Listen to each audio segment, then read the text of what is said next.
In the previous video, we have discussed about low-level languages and high-level languages. Now we already know that high-level languages are more like English, that are easy for humans to understand. So in the last video, I have explained that there are many programming languages that are high-level languages, and some languages are compiler based and some are interpreter based, and some are hybrid also. So what does it mean by compiler based? What does it mean by interpreter based? We will understand this in this video. So the topic is compiler versus interpreter. Then also I will discuss about hybrid languages. So for understanding this, we should know what is the job of compiler and interpreter. What are the major tasks? Let us see. See, the task of this compiler or interpreter, whatever it may be, first thing is it will check for errors. Check errors, right? So this is the first thing. Then the second thing is convert into machine code. Convert into machine code, right? So I will write MC as machine code or machine code language. See, high level language, it gets converted into low level language, that is machine code, which is understandable by machine. So compiler and interpreter, they do this job of conversion, right? And the third thing here involved is execution of a program, that is running the program. Running the program means, you know well that I already told you that the programs are brought into the main memory and they are executed by the CPU. So the machine instruction will come inside the main memory and CPU will execute it. That is execution, running of a program. Now, for these three things, let us understand this. See, when we write any program, like this is a program. So I will call this program as a source code. When you write any source code, then that source code may be having errors. So why you will have errors? See, you may be mistyping something, or you might have forgot some statements, or you have not written the statements properly. There could be some errors. Those errors are called as syntax errors. So whether it is compiler or interpreter, it has to first check that the code, that source code you have written is not having any errors. This is the first thing. And if there are no errors, then it will convert it into machine code. So majorly there are two tasks of compiler or interpreter. They both do this thing. Check for the errors. If the source code is error free, then generate machine code, right? Then third thing, execution of a program. If I talk about execution, compiler doesn't take the responsibility of execution, but interpreter takes the responsibility of execution. Compiler is not involved in execution of a program. Interpreter is involved. So these things all we will learn in detail, right? So step by step we'll learn everything about these differences between compiler and interpreter. So just keep in mind, these are the three major issues that are related to compiler and interpreter. Now let us compare them one by one. For comparison, already I have taken some program code here. This is the source code written in C++, and this is the source code written in JavaScript. So I have taken these two examples. C++ is a compiler based language. It is having a compiler, it's not having an interpreter. JavaScript, which is useful for writing web pages, it will be a part of web page and it runs inside browser. Mostly the websites, if you visit from your browser, if you check the code, you will find HTML and JavaScript there. So it's a common name, everybody knows about it. So this is used in web programming. This is interpreter based. So this is the source code I have written. This is not the machine code. So this can be understood by a compiler and human beings. This can be understood by interpreter and human beings. So I have taken an example of compiler based language and interpreter based language. Now let us understand the differences. See, if I have this program and I want to compile, means translate into machine code, then if I give it to a compiler, compiler will convert this code into machine code. And as you can see that I have written this program into two pieces, right? Two pieces are there. So like this is the add function, this is the main function. No doubt we don't know anything about functions right now, but I have just written the program into two pieces. So when the machine code is generated, it will generate two different pieces, that is machine code for add function and the machine code for main function. So only the thing that you have to understand here is that if you break the program into pieces, then the pieces will be generated in machine code also. That is important. Now, this is the machine code generated. See, this is the file first.cpp. So after compilation, we get some file, some intermediate files also, and finally we get a executable file, and we get first.exe file, executable file. So here on the hard disk, I have shown here first.cpp, and if you call a compiler, compiler will run in the memory and it will take this program file and understand and check that there are no errors. First thing, if there are no errors, then it will generate a machine code file, that is first.exe, and it will save it on the hard disk, right? So you will get a separate file called first.exe. This is first.exe. Compiler generates machine code. That's all. If there are no errors, it has generated the machine code. Job of compiler is over. Now, next step, I want to run. As I said, there are three things, right? Checking for errors, converting. No errors, converted. Now execution. If you want to run the program, now you can run this program, first.exe file you can run. And you can run it as many times as you want. You don't need a compiler now. Compiler has translated once, that's enough, over. Now you run your program n number of times. Whenever you are running your program, this exe file will be used. Source code is of no use now.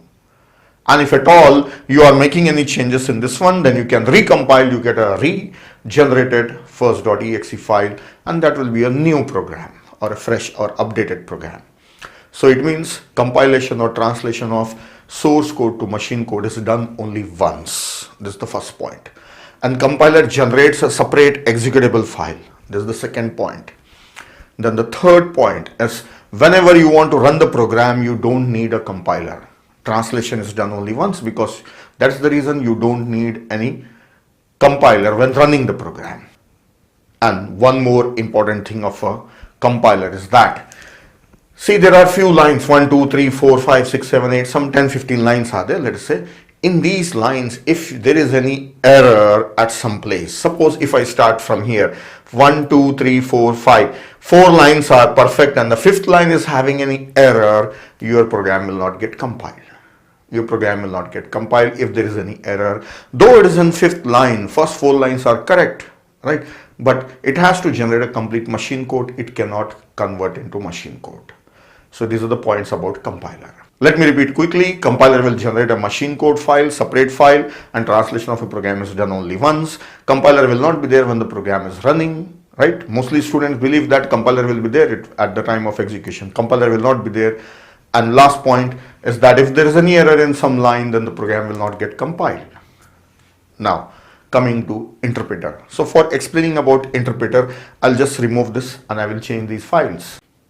Now let us look at the interpreter. So for interpreter, I have some JavaScript code. Don't try to read and understand the code. Just some lines are there, okay? These are written in JavaScript. Now, how interpreter works? Let us see. See, this is suppose a file called my.javascript, that is my.js, and that file is present here. Then I also have a program called Chrome, that is browser, a commonly used browser. So I am using a name Chrome here. So this chrome.exe, this is a browser. JavaScript runs inside browser. It cannot run independently. Now, how this JavaScript works, how Chrome works as an interpreter for JavaScript. Let us see. See, first of all, for running this one, for execution of this one, so I am not saying translation or anything. Directly I am saying execution, third step. Remember this. I have to run Chrome, and inside Chrome, I can run that JavaScript. So I can open that file in Chrome. Usually we don't open the file from local machine. We get the pages from internet. But here, if you open Chrome, then you can open that JavaScript file. If it opens inside Chrome, then Chrome will be executing this code, right? Whatever it is, just leave it what it is doing. So this code can be executed by Chrome. So how? So Chrome work as an interpreter for JavaScript. So now you can see how it works. First of all, Chrome will run. Then if you make it release this file, it will take the file. Then it will go through this file and it will translate it line by line. And after translation, it will convert into machine code. Yes. And also it will get executed. Chrome will execute it. Like C++ program, compiler will not execute it. Here Chrome is the interpreter for JavaScript. Chrome will execute it, yes. So how it will execute? It will not translate whole thing, then start executing. It will translate first line, execute, second line, execute, third line, execute. So line by line translation as well as execution. Now let us compare this compiler and interpreter. See, compiler will read the program. It will be generating machine code line by line only, but it will generate the machine code for separate entire program and make a separate file. But a browser, which is an interpreter for JavaScript, it will not create an exe file for JavaScript. So this is the first difference. Second difference, compiler just translate, it will not execute. But interpreter, that is Chrome, it will translate as well as execute. This is the second difference. Second difference. Third difference, if once translated into machine code, now you run it as many times as you want, you don't need compiler. Translation is done only once. But here, whenever you want to run JavaScript, you should call Chrome. Chrome will run it. Every time it will translate. So if n times you are executing, n times translation will be done. Interpreted language. Then here if there is any error, then it will not compile. Here if there is any error here, suppose in some line, then first two line definitely will execute. Interpreter will not stop because it is converting and executing, converting, executing. If there is any error at any point, then it will stop. So till there it will execute. Interpreter will execute. Compiled program runs independently. Interpreted program runs inside interpreter. Now finally, concluding point. Who is faster? Compiled programs or interpreted program? Compiled programs are faster because they run independent as a separate program. Interpreted programs are not faster because they don't run independently, they run inside interpreter, context of interpreter. So they are slower. Which are easy to write. If there is any error in a single line, it will not compile, you cannot run. If there is any error in some line, then a line till before that line you can execute. So it's easy. So up to some extent you can see the program running, and at this place, okay, there's an error, I can remove it. So these languages are very easy. Interpreted languages are easier than compiler based language, right? So this is the difference between compiler and interpreter. Now I'll give you one small example. With this you can remember this entire thing what I have discussed. Suppose you are making a Chinese recipe or dish, you are preparing a dish. So you have a recipe of a Chinese dish. It is written in Chinese. It is written in Chinese. You don't know Chinese. I know Chinese and English. So I can help you. I can translate it. Right? So you want to prepare a dish. Now, what are the methods I can translate? First method. I can read that entire recipe and prepare an English version and give it to you. This is the first method. Then second method, I will take that Chinese recipe, read first line, translate it, and I will tell you, right? And you will also execute it. Means you are right now preparing a dish. I will say, take a vessel of this much size. Okay, you take it.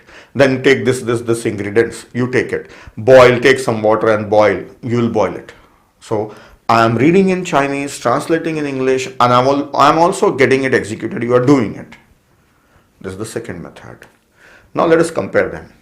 First method, if I give you an English copy, then translation is done only once. And you don't need me when you are preparing a dish. Two differences. Right? And you can work independently. Right? Same thing, second difference. Now here, every time you want to prepare a dish, again you will come, oh Chinese, please translate. I will translate. Right? This one. And second thing, whenever you are preparing a dish, I must be there with you.